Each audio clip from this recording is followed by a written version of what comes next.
Hi, I'm John Stevenson. We're going to be looking at the basis for ethical decisions in our continuing study of biblical ethics. First of all, I want to talk about Darwin and the impact he had on ethics. He comes up with his theory of evolution that he publishes in the 1850s with his Voyage of the Beagle and then his book, The Origin of the Species. One of the parts of his theories is dealing with the survival of what he calls the survival of the fittest. That is, those family groups and species that are able to adapt, they will adapt and they will be stronger than and therefore replace those other species that are not able to adapt. Now that theory then began to have a outgrowth in the area of what was called social Darwinism. That is, how do we see that survival of the fittest taking place within the lives of people and societies and people groups?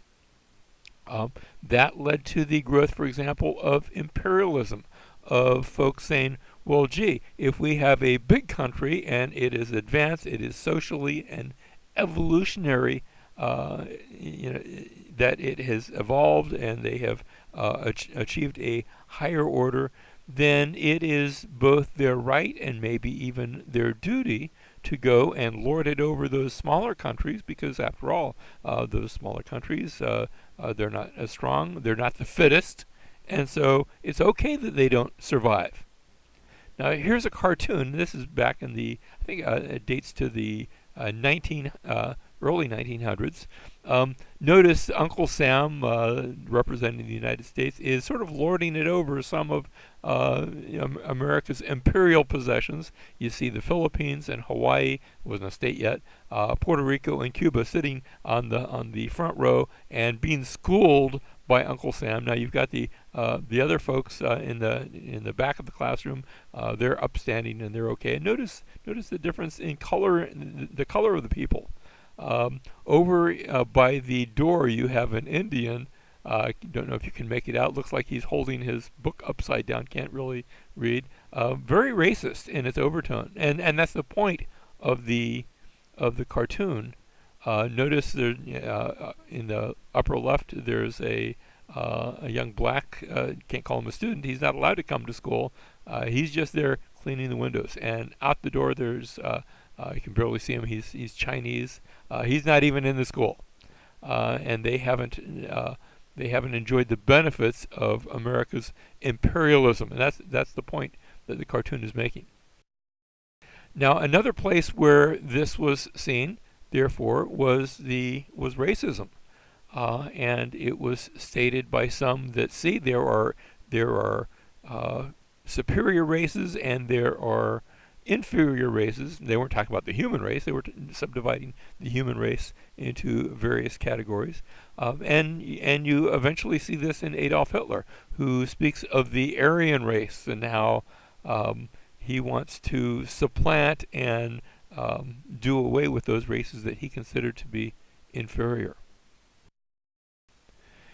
Now, there is what we call the Euthyphro problem. Plato is in his Republic. He's describing a dialogue between Euthyphro and Socrates, and in their dialogue they say, how do you tell if something is right or wrong? Is it because the gods made it right or wrong, or is it because it's naturally that way? In other words, what's the nature of right and wrong?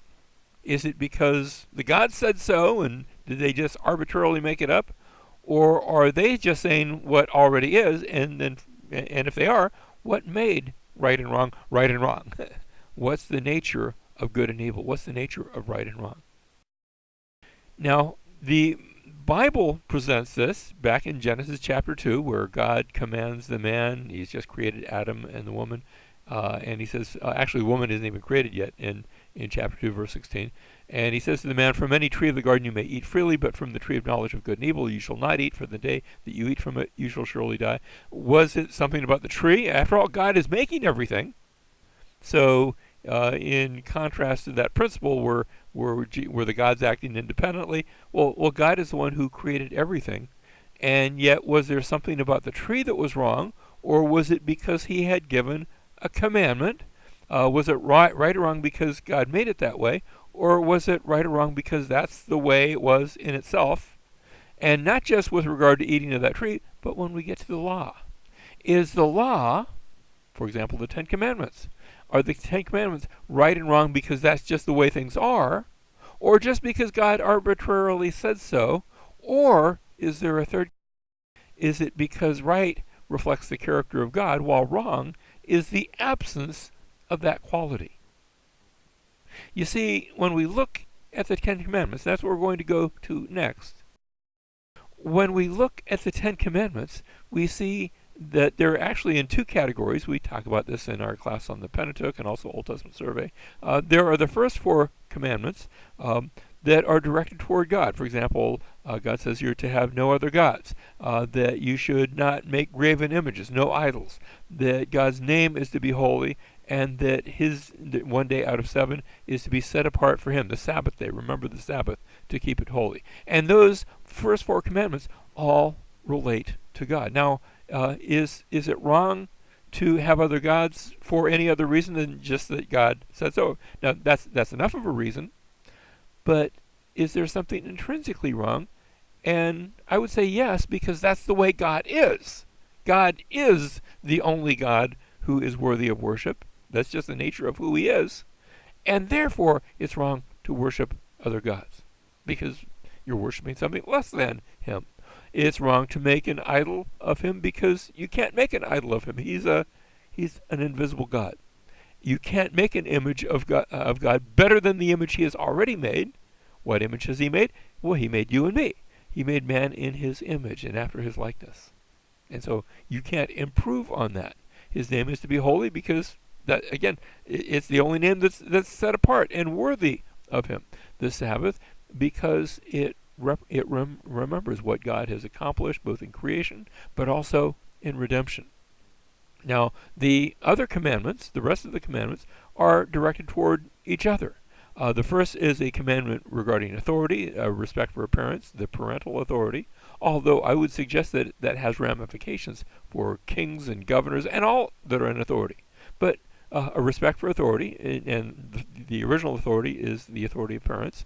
And then we have very, very brief commands: no murder, and no adultery, and no stealing, and no false witnessing. Each of what were very commonplace. In fact, all 5 of these, respect for parents, and no murder, and no adultery, and no stealing, and no false witness, were evident in all ancient, and I would suggest modern societies as well. But these commandments were already there in every ancient society. Respect for parents, and commandments against murder and adultery and stealing and false witness. But then we get to the last one. And the last commandment is quite unique. There's no other ancient law code, not the code of Hammurabi, not the law code of the Sumerians or of the Greeks or of the Romans. There was no ancient law code against coveting, because coveting is something that happens internally.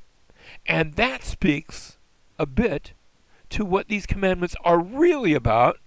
They're not just about externals, but there's also an internal component of these commandments. Now, this is seen, for example, when Jesus was speaking to a lawyer, Matthew chapter 22, verse 35 and following. One of them, a lawyer, asked him a question, testing him. It was a trick question. And here it goes: "Teacher, which is the great commandment of the law?" And he, that is Jesus, said to him, "Well, here it is: you shall love the Lord your God with all your heart, with all your soul, with all your mind. This is the great and foremost commandment." He goes on to say in verse 39, "The second is like it: you shall love your neighbor as yourself. On these 2 commandments depend the whole law and the prophets." In other words, if you want to give sort of a summary of all of the law and the prophets, it's in these 2 commandments: love God and love your neighbor as yourself. Which, notice the way we broke down the 10 commandments, fall into those 2 categories. The first 4 deal with loving God, and the last ones deal with loving your neighbor as yourself. Now, that's echoed later on in Paul's epistle to the Romans, Romans chapter 13, verse 8, where Paul says, "Owe nothing to anyone except to love one another, for he who loves his neighbor has fulfilled the law." He goes on to say, verse 9, "For this," and now he quotes some of those commandments: "You shall not commit adultery, you shall not murder, you shall not steal, you shall not covet." And if there's any other commandment, and there's a few others, it's summed up in this saying, "You shall love your neighbor as yourself." Because you see, if you love your neighbor, then you're not going to commit adultery with his wife. You're not going to murder him. You're not going to steal from him. You're not going to covet his possessions. Verse 10, "Love does no wrong to a neighbor, and therefore love is the fulfillment of the law." It doesn't mean you don't need the law, but it means that you're fulfilling the law. You can summarize the law by just saying, love your neighbor and love God.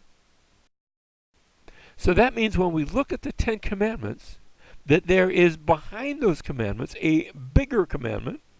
The bigger commandment is to love. And that summarizes all of the 10 commandments: to love God, to love your neighbor as yourself. And that love was presented to us in the person of Jesus, who came from the Father, took on flesh, lived among us, and then died for us to show his love for us. John 3:16, "For God so loved the world that he gave his only begotten Son, that whoever believes in him should not perish but have everlasting life."